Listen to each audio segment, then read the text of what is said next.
बालिका inter college में बच्चों की कड़ी मेहनत और स्टाफ की कड़ी मेहनत से 100% हमारा रिज़ल्ट है और बच्चे अपने कैरियर में बहुत आगे जाए, ये हमारे प्रबंध समिति, हमारा विद्यालय परिवार से बहुत बहुत शुभकामना है और हम सब पूरा सहयोग करेंगे बच्चों का।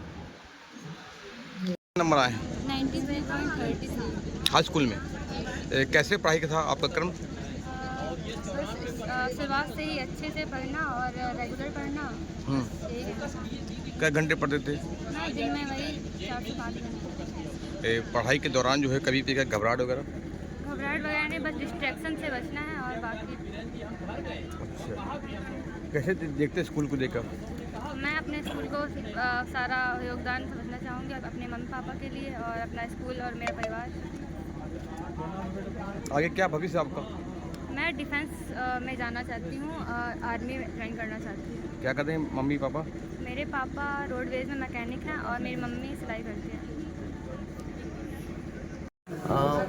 यहाँ स्कूल जो इंटर कॉलेज है सरस्वती बालिका विद्या मंदिर, वास्तव में यहाँ पर जैसे है ना, शिक्षा और संस्कार दोनों ही दिए जाते हैं। बच्ची की काबिलियत तो थी, लेकिन वास्तव में यहाँ की जो शिक्षिकाएं हैं, प्रिंसिपल मैडम और यहाँ की देख रेख जिसके हाथों में भी है, सब लोग मिल करके और एक एक पौधे की तरह यहाँ बच्चियों को तैयार करती है। जैसा ना शिक्षा और संस्कार, तो शिक्षा तो है ही, साथ में संस्कार है। और उसी पर जब मैं देखता था, कभी बच्ची मेरी आती थी तो मैं यहाँ देखता था कि पहले यहाँ पर आकर के इंटर कॉलेज में घुसने से पहले यहाँ पैर छुए जाते हैं। ये एक नई बात हमने देखी है। वास्तव में ऐसा देख करके लगता है कि विद्यालय एक मंदिर है और ऐसे मंदिर में मेरी बेटी पढ़ रही, तो मुझे गर्व महसूस हो रहा है। आज जो बच्ची टॉप आई, क्या कहेंगे? बच्चियाँ तो वैसे भी हमारे देश की कर्णधार हैं, भविष्य हैं। मैं उन बच्चियों के भविष्य की, उज्जवल भविष्य की कामना करता हूं और वो बहुत अच्छे पोस्ट पर जाएं और देश का, अपने राष्ट्र का नाम करें। साथ ही जब वो राष्ट्र का नाम करेंगे तो इस विद्यालय का नाम उसके साथ जुड़ा होगा। इसमें यहाँ भी गर्व महसूस होगा और साथ में फ़ख्र होगा सबको। यही ध्येय रहता है कि हमारे विद्यालय के बच्चे अपनी ज़िंदगी में आगे बढ़ते जाएं, कुछ ऐसा करें, उससे हम लोगों का भी नाम होता है और हमारा पूरा विद्यालय स्टाफ जो है, इससे हम हमेशा यही उम्मीद रखते हैं और ये हमारे उम्मीद पर खरे उतरते हैं और हमेशा हमारा साथ देते हैं। जो भी हम इनसे उम्मीद करते हैं कि हमारे विद्यालय में बच्चों को किस तरह की शिक्षा दी जाए और शिक्षा की पढ़ाई के साथ साथ इनमें हम लोगों का ये एम है कि संस्कार भी जाए।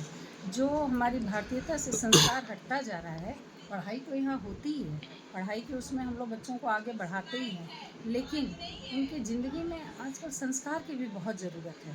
आप ज़्यादातर जाइए स्कूलों में, बच्चों में संस्कार नहीं है, तो हम लोग वो संस्कार भी डालना चाहते हैं बच्चों में।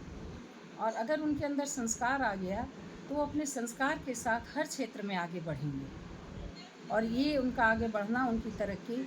मान लीजिए कोई बच्चा हमारे यहाँ का IAS अधिकारी बनता है और भारतीय संस्कार के साथ है, संस्कृति के साथ है अपने, तो वो जो चीज़ आपको दिखाएगा, वो संस्कारहीन लोग, कोई भी अधिकारी संस्कारहीन जो होते हैं उनका एक रूप अलग दिखेगा आपको, और जो संस्कारित अधिकारी होते हैं उनका रूप अलग दिखेगा। तो वो उनको हम लोग शुरू से ही उनके अंदर ऐसा डालते हैं कि ये बच्चे हमारे जहाँ भी जाएं एक अलग रूप दिखे कि ये हमारे सरस्वती विद्या मंदिर के पढ़े हुए बच्चे हैं। ये विद्या भारती से चलता हुआ हमारा विद्यालय है और इसका हमारे पूरा ध्येय यही रहता है कि हम हिंदुत्व का और भारतीयता का पूरा बच्चों के अंदर एक ले आएँ, जो दिखाएं वो, जिसकी आजकल बहुत ज़रूरत है। पढ़ाई के साथ साथ इन चीज़ों की भी ज़रूरत है। वही चीज़ हम लोग बच्चों में डालना चाहते हैं। पढ़ाई भी करें, अपने जीवन में आगे भी बढ़ें और एक संस्कार के साथ आगे बढ़ें। अगर वो हमारा बच्चा यहाँ से एक संस्कारित होकर जाता है पढ़ाई के साथ साथ, तो हमारे विद्यालय का भी नाम है, हमारे आचार्यों का भी नाम है और ये सबकी मेहनत से ही ये बच्चों में जाता है। जी जी, शुक्रिया।